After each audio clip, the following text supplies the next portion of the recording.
Welcome everyone to What's It Good? My name is Bob, and today I got to check out the new film Twisters. This is a sequel to the original film from back in 1996 called Twister. And this is also about a group of tornado chasers that are trying to study tornadoes. Now, when you get that mix of tornado chasers and tornadoes in a film, what could go wrong?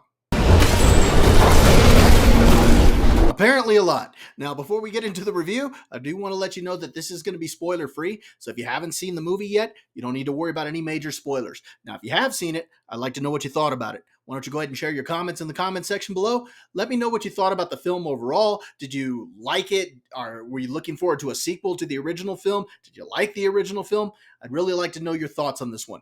Don't forget to hit that like button, share the video, subscribe to the channel, and let's get to it. Haunted by a devastating encounter with a tornado, Kate Cooper gets lured back into the open plains by her friend Javi to test a groundbreaking new tornado tracking system. Here she meets Tyler Owens, a charismatic but reckless social media superstar who thrives on posting his storm-chasing adventures. As storm season intensifies, Kate, Tyler, and their competing teams find themselves in a fight for their lives as multiple systems converge over central Oklahoma.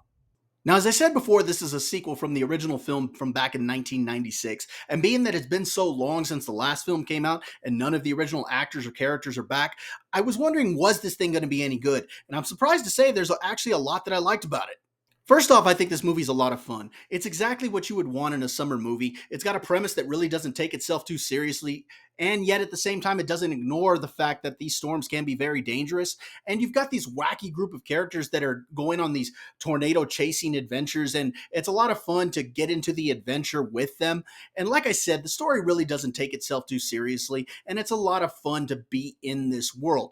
I also like the fact that even though this is a sequel, it's a standalone sequel. You don't need to have seen the previous film to actually jump into this adventure. You can just go to the movie and actually enjoy yourself and not feel lost. Sure, there's a few Easter eggs here and there to the last film, but nothing that you need to know in order to enjoy this film. Also, I think that when it comes to the disaster portion of the film, you're going to have very specific expectation as to what these storms will look like and the type of devastation that they will cause. And I think that the film delivers on that. For the most part, I think that the tornadoes themselves look pretty good. When you see the action happening around as they hit specific towns and things like that, I think that that looks pretty good as well.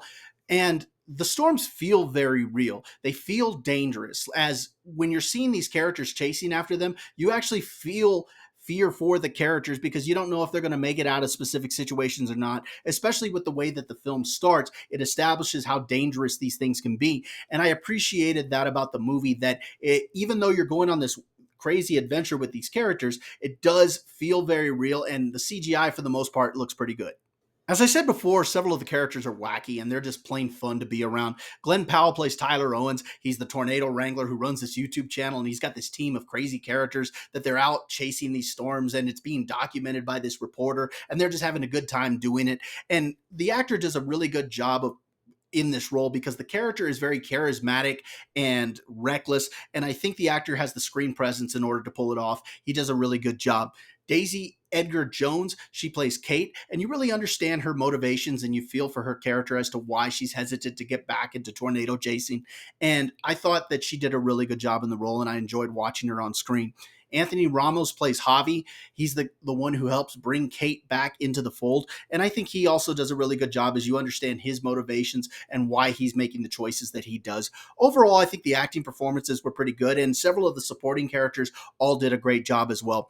Overall, like I said, there's a lot to like about this movie. On the flip side, there are a couple things that I want to mention that I didn't like. The first is not necessarily something I didn't like, but I do want to throw it out there because I'm sure there's going to be some criticism of it. This film doesn't offer anything new to the disaster genre. It follows the formula of films that have come before, and I think that that works for it. But if you're looking for something new, you're not going to get it here. Now, the big thing for me was that I really had to suspend my disbelief. This film puts the characters in some really dumb situations where you're like, there is no way that this is going to happen. But because you enjoy the characters, you overlook that. But like I said, you really have to suspend your disbelief with this one. Other than that, these are really the only things I didn't like. For a sequel that's waited 28 years since the last film came out, was it good? I thought this was a fun film. I really enjoyed the characters and I had a good time going on this adventure with them. Sure, they get put into some dumb situations, but like I said, you have a really good time when you're with these characters and you enjoy the adventure that you go on. So you really overlook some of the dumb things. The film doesn't take itself too seriously. You just go and you have a good time. And I like the fact that it's got some good CGI for the most part, and I enjoyed the acting performances. Overall, I do think that the general audience is going to enjoy this, and I think that it's worth seeing. Now, if you're still watching this long, I'd like to thank you for joining me. Don't forget to hit that like button, share the video, subscribe to the channel, and we'll see you next review.